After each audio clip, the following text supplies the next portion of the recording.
triplex villas at Kollur, APR Projects. ఇప్పుడు పాప కోలుకుంటుంది అంటే ఇప్పుడు చేతులు రూపాయలు లేదు అనకూడదు, కానీ మేము భోజనం చేయడానికి కూడా ఇబ్బంది పడిపోతాను సార్. మీరే ఆదుకోవాలి అలాగోలా. ఇంట్రాక్రేనియల్ హెమరేజ్ బ్రెయిన్ స్ట్రోక్తో వచ్చారనమాట మన దగ్గరికి. So almost 1 month elsewhere treatment తీసుకొని ఫర్దర్గా ఆమె హోమ్ టౌన్ ఇదని ఇంకా ఇక్కడికి షిఫ్ట్ చేశారు.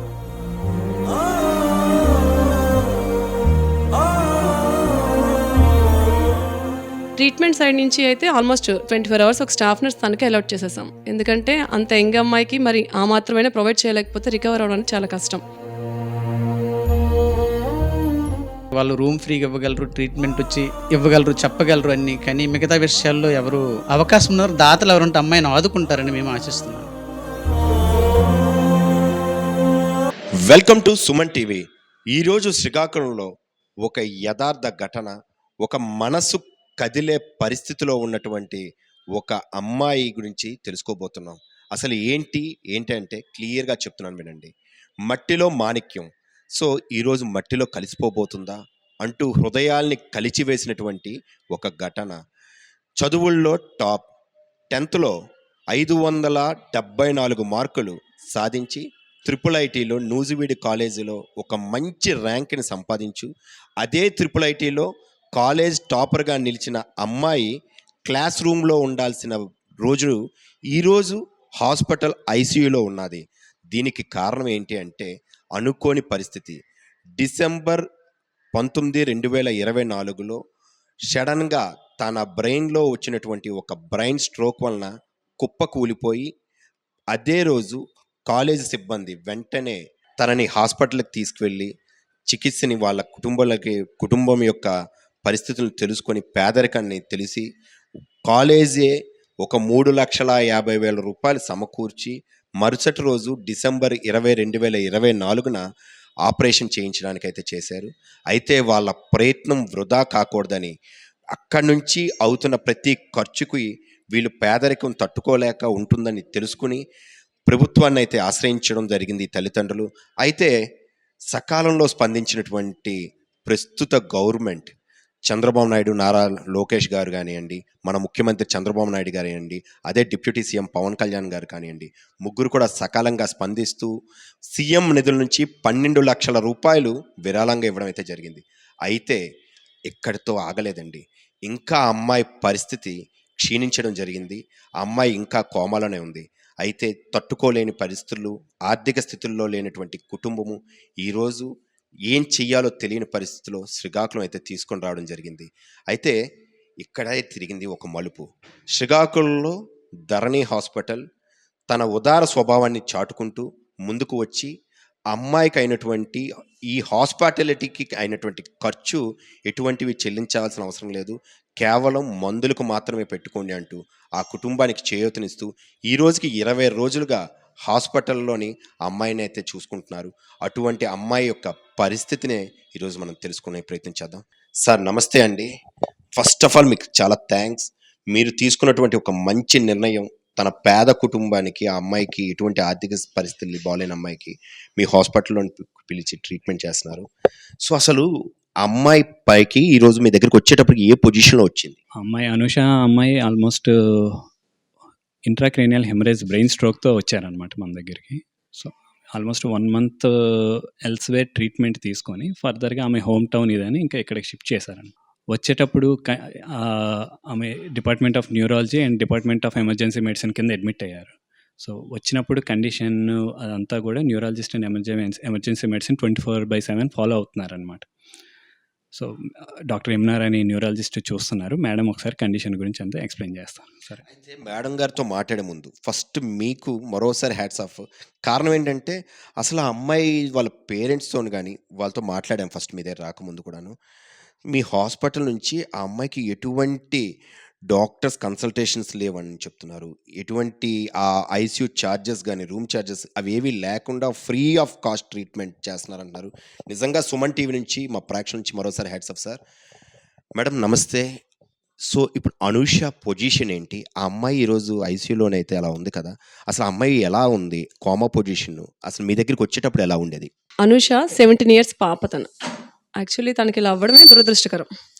Severe intracerebral bleed with mid line shift అంటాం. అంటే ఏంటంటే ఇమీడియట్ సర్జరీ చేయాల్సిన కండిషన్ అది. వాళ్ళు చేశారు కూడా, విజయవాడలో చేశారు. ఇక్కడ షిఫ్ట్ అయ్యే టైంకి మన దగ్గరికి కామా స్టేజ్లో ఉంది, GCS 3 అంటాం. వెంటిలేటర్ మీద షిఫ్ట్ అయింది తను. మన దగ్గరికి వచ్చినప్పటికే సివియర్ ఫీవర్స్ కూడా రన్ అవుతున్నాయి, బాగా ఇన్ఫెక్టెడ్గా ఉంది. ఎప్పుడైతే మనం పేరెంట్స్ కన్సెంట్ తీసుకొని ట్రీట్మెంట్ స్టార్ట్ చేసామో ఒక 1 వీక్ to 10 డేస్కి చిన్న హోప్ స్టార్ట్ అయ్యాయి. అంటే తను రెస్పాండ్ అవ్వడం స్టార్ట్ చేసింది ట్రీట్మెంట్కి. నెమ్మదిగా వెంటిలేటర్ మీద నుంచి వీన్ ఆఫ్ చేసాం. ఇప్పుడైతే రూమ్ ఎయిర్ మీద eye opening, spontaneous eye opening కూడా డెవలప్ అయింది. అండ్ మనం కూడా ఒక హాస్పిటల్ సైడ్ నుంచి, మన ధరణి హాస్పిటల్ సైడ్ నుండి అయితే ₹1 కూడా మనం ఛార్జ్ చేయట్లేదు తనకి. ధరణి హాస్పిటల్లో ఓన్లీ వాళ్ళకి ఫార్మసీ వరకు మాత్రమే, అది కూడా ఇంకా మ్యాక్సిమం పాసిబుల్ కన్సెషన్ మీద నీడెడ్ కనుక అది మాత్రమే వాళ్ళకి తీసుకోమని చెప్పాం. ట్రీట్మెంట్ సైడ్ నుంచి అయితే ఆల్మోస్ట్ 24 hours ఒక స్టాఫ్ నర్స్ తనకే అలాట్ చేసేసాం. ఎందుకంటే అంత యంగ్ అమ్మాయికి మరి ఆ మాత్రమైనా ప్రొవైడ్ చేయలేకపోతే రికవర్ అవ్వడానికి చాలా కష్టం. ఈ స్టేజ్లో వచ్చినప్పుడు మీద 1 month అయింది ఆల్మోస్ట్. ఇక రేపటికి 1 month అవుతుంది. GCS 3 నుండి ఇప్పుడు GCS 8 వరకు తీసుకురాగలిగాం. కాకపోతే ఆమెకి ఎలాంటి సైట్ బ్లీడ్ అయిందంటే తనకి ఫ్లక్చువేషన్స్ వస్తూ ఉంటాయి. సో పేషెంట్ని వదిలేయలేం. ICU కేర్ తనకి డెఫినెట్ నీడ్ ఉంది. అండ్ ట్రెక్యాస్టమీ మీద ఉంది కనుక సక్షన్ చేస్తూ ఉండాలి. ఈ ఫ్లక్చువేషన్స్ వచ్చినప్పుడల్లా సెన్సోరియంలో ఇమీడియట్గా రెస్పాండ్ అవుతూ ఉండాలి మనం, నీడ్ని బట్టి. టెంపరేచర్స్ అప్పుడప్పుడు వస్తూ ఉంటాయి. సో పేరెంట్స్ కన్సెంట్ ఉంటే నెక్స్ట్ కొన్ని మంత్స్ టుగెదర్ ఈ ట్రీట్మెంట్ ప్రొలాంగ్ అవుతుంది. ఇది 1 dayతో తెలియదు కాదండి. ఎందుకంటే వచ్చినప్పుడైతే అసలు హోప్స్ లేవు పేషెంట్ మీద. ఇప్పుడు తను రెస్పాండ్ అవుతుంది కనుక ఇంకొంచెం ట్రీట్మెంట్ కంటిన్యూ చేస్తే అట్లీస్ట్ వాళ్ళ పేరెంట్స్ని గుర్తుపట్టి మాట్లాడగలిగేలా అయినా ఉంటే అది వాళ్ళ పేరెంట్స్కి కూడా బెటర్ హీలింగ్. అది చేయడానికే చూస్తున్నాం. We are continue the treatment. ఈ పాపని ఎమర్జెన్సీ మెడిసిన్లో రవితేజ సార్ చూస్తున్నారు. సార్కి కూడా ఒకసారి కండిషన్ మీద ఐడియా ఉంది, ఒకసారి మాట్లాడండి సార్. ఇప్పుడు మేడం చెప్పినట్టయితే అమ్మాయి పొజిషన్ సెమీ కాన్షియస్లో ఉంది. వచ్చేటప్పటికైతే కంప్లీట్ కోమాలో ఉన్నారు. ఇప్పుడు నుంచి రికవరీ అవుతుంది కానీ చాలా స్లోగా అవుతుంది. అంటే 2 రోజుల్లో ఎక్స్పెక్ట్ చేసేది 2 వారాలు పడుతుంది.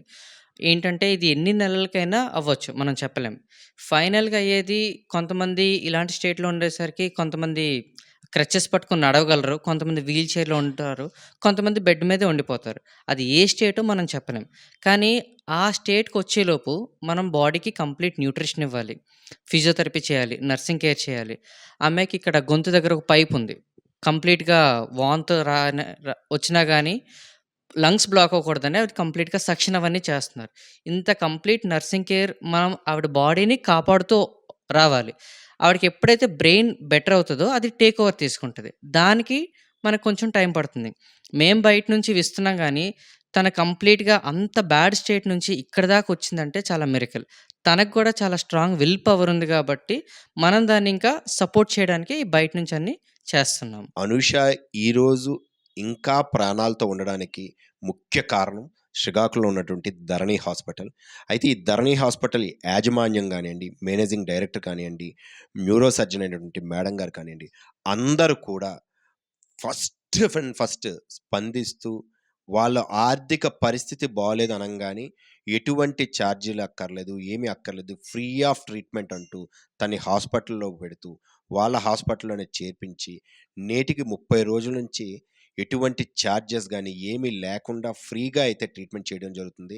Hats off to Dharani hospital and management అనే సుమన్ టీవీ నుంచి సగౌరవంగా, గర్వంగా అయితే నేను చెప్పగలుగుతున్నాను.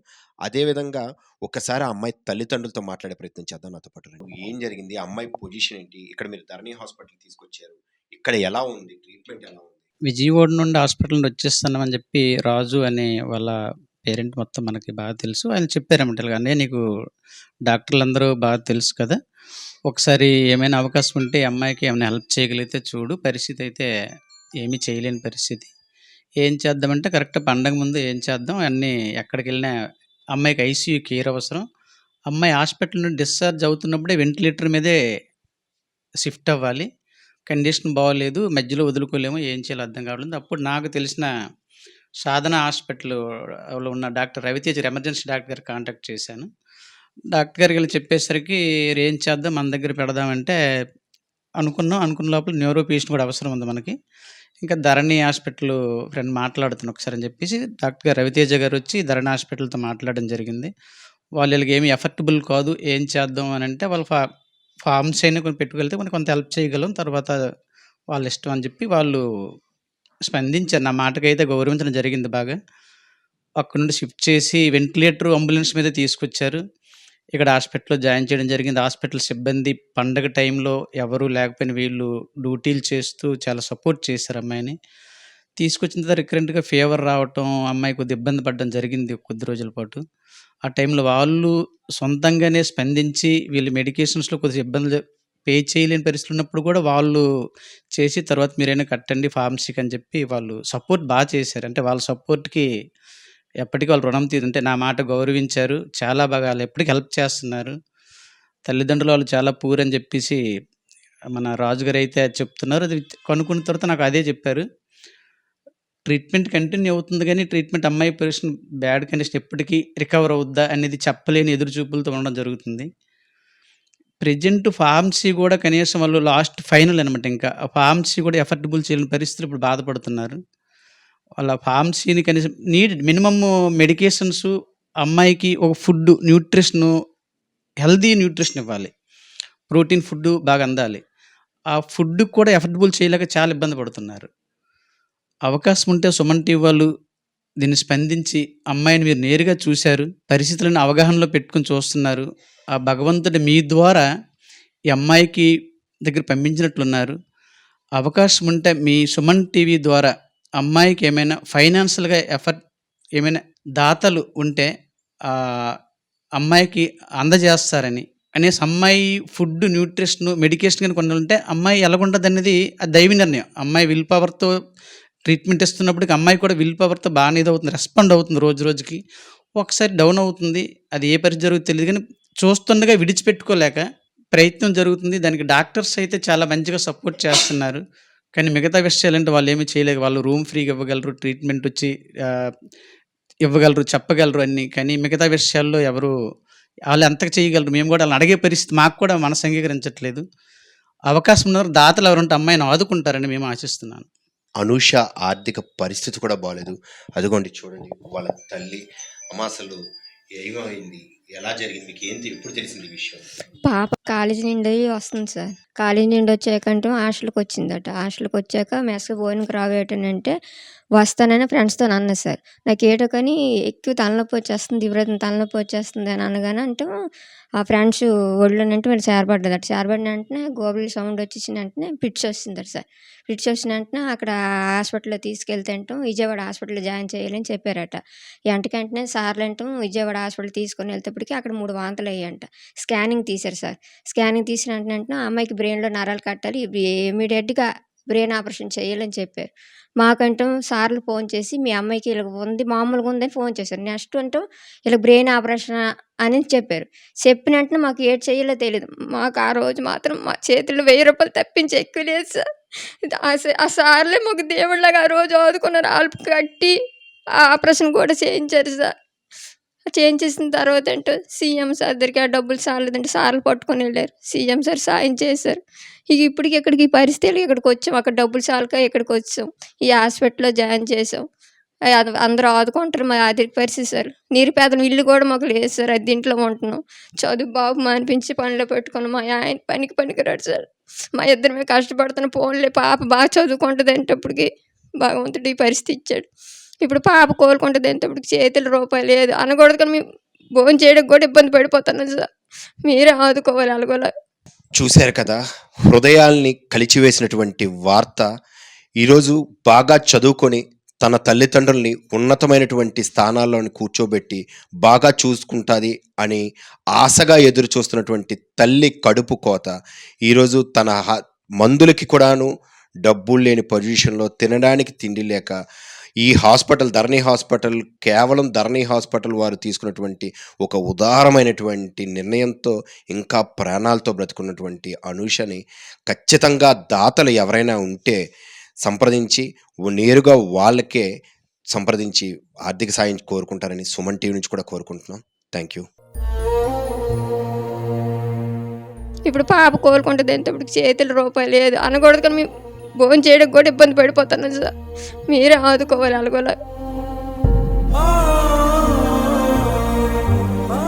ఇంట్రాక్రేనియల్ హెమరేజ్ బ్రెయిన్ స్ట్రోక్తో వచ్చారనమాట మన దగ్గరికి.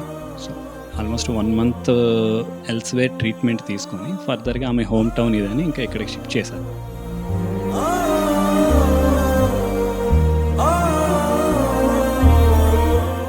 ట్రీట్మెంట్ సైడ్ నుంచి అయితే ఆల్మోస్ట్ 24 అవర్స్ ఒక స్టాఫ్ నర్స్ తనకే అలాట్ చేసేసాం. ఎందుకంటే అంత యంగ్ అమ్మాయికి మరి ఆ మాత్రమైనా ప్రొవైడ్ చేయలేకపోతే రికవర్ అవ్వడానికి చాలా కష్టం. వాళ్ళు రూమ్ ఫ్రీగా ఇవ్వగలరు, ట్రీట్మెంట్ వచ్చి ఇవ్వగలరు, చెప్పగలరు అన్నీ. కానీ మిగతా విషయాల్లో ఎవరు అవకాశం ఉన్నారు దాతలు ఎవరుంటే అమ్మాయిని ఆదుకుంటారని మేము ఆశిస్తున్నాం.